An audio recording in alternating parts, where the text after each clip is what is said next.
जय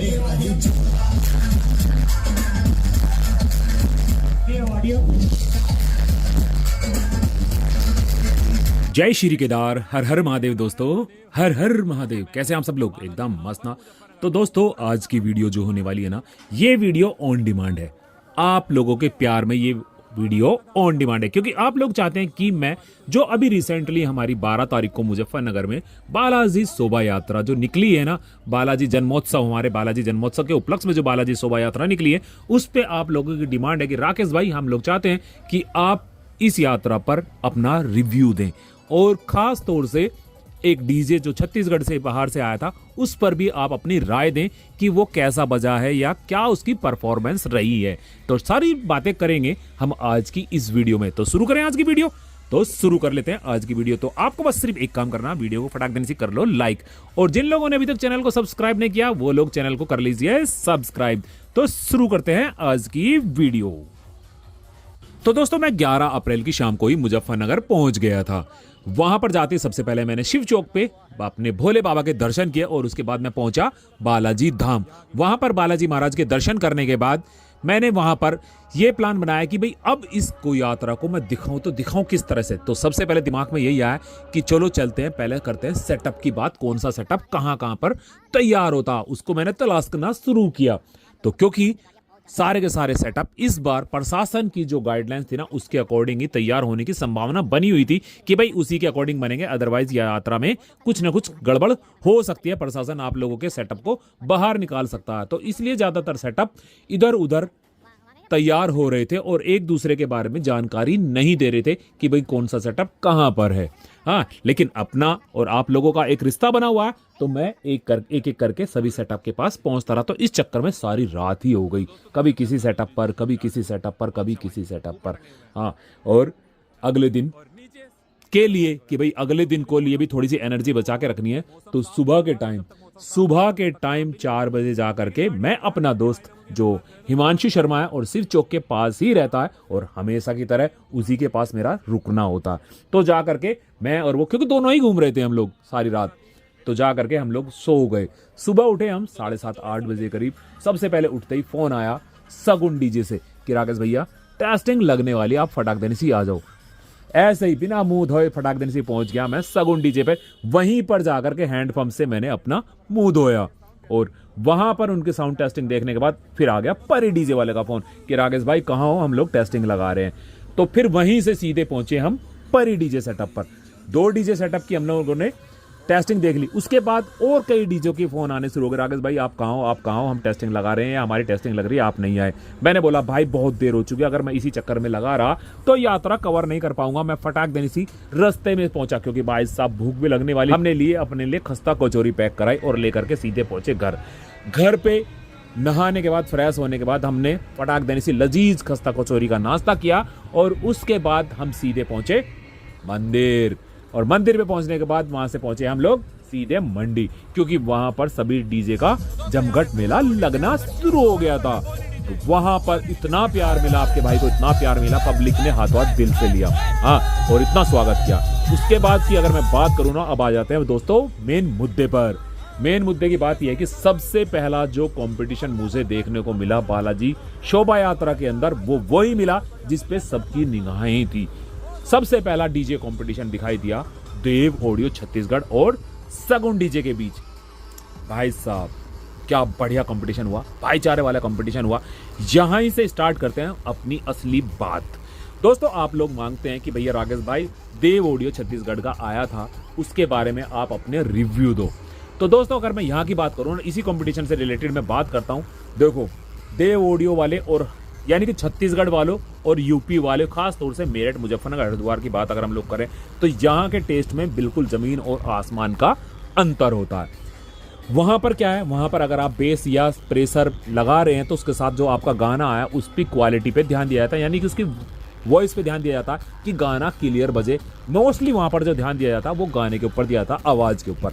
लेकिन अगर हम अपनी पश्चिम उत्तर प्रदेश की बात करें, और खासतौर से जैसे मैं बता चुका हूँ कि मेरठ, मुजफ्फरनगर, हरिद्वार की बात करें, तो यहाँ पर बेस पे ध्यान दिया जाता कि भाई साहब बेस निकलनी चाहिए, तो निकलती सीधा गला पकड़ ले, सीधी की सीधी छाती पे टक्कर मारे, कहना शुद्ध देसी भाषा में एक बात बता दूं, उसी लैंग्वेज में उसी भाषा में बताऊं कि बस सीधी छाती पे टक्कर मार दे, ऐसा हमें तोड़ चाहिए और हमें ना पता आवाज आ रहा बवाज का।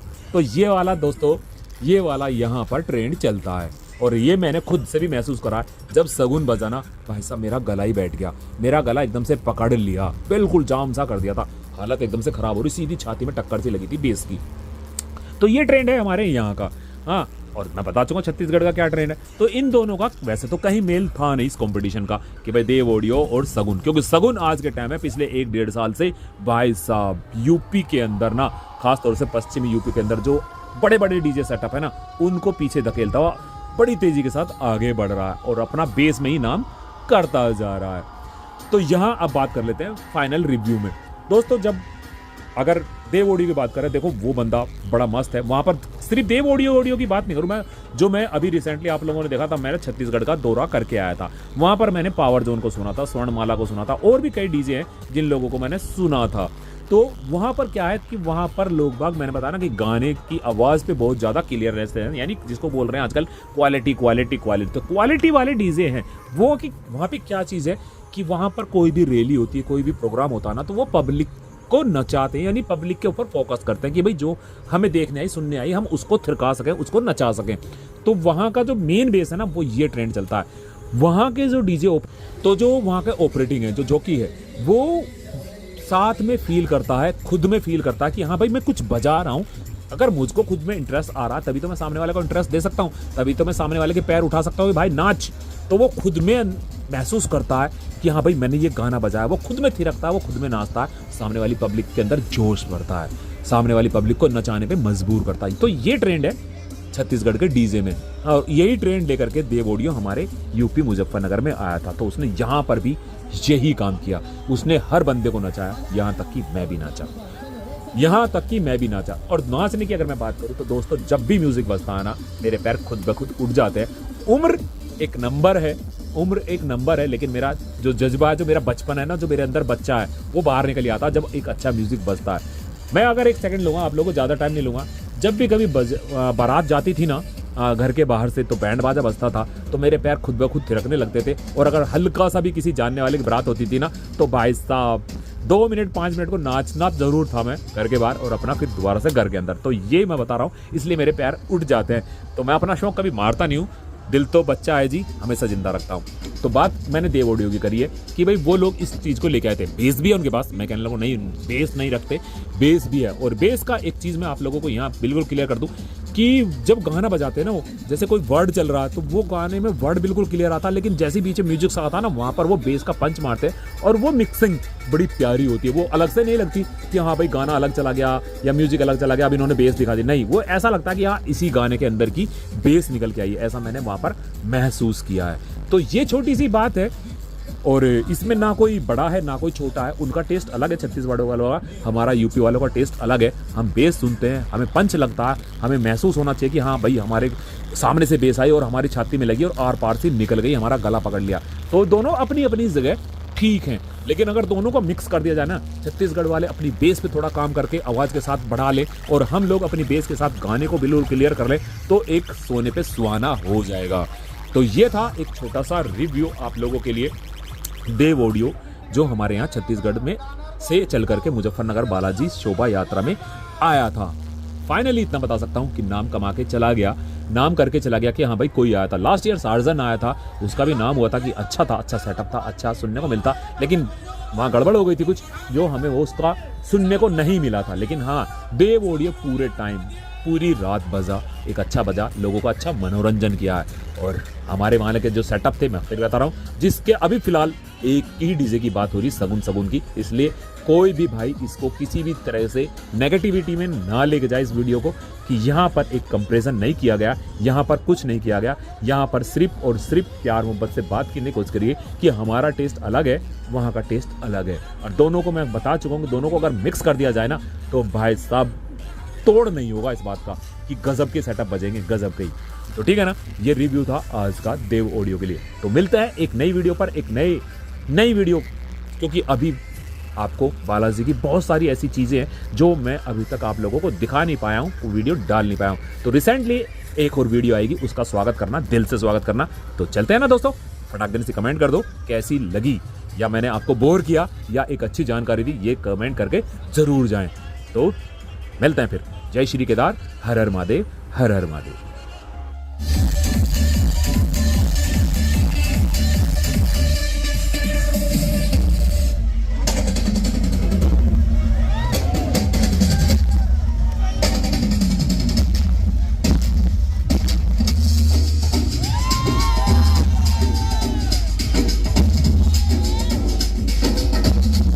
सीधा छत्तीसगढ़ का जलवा।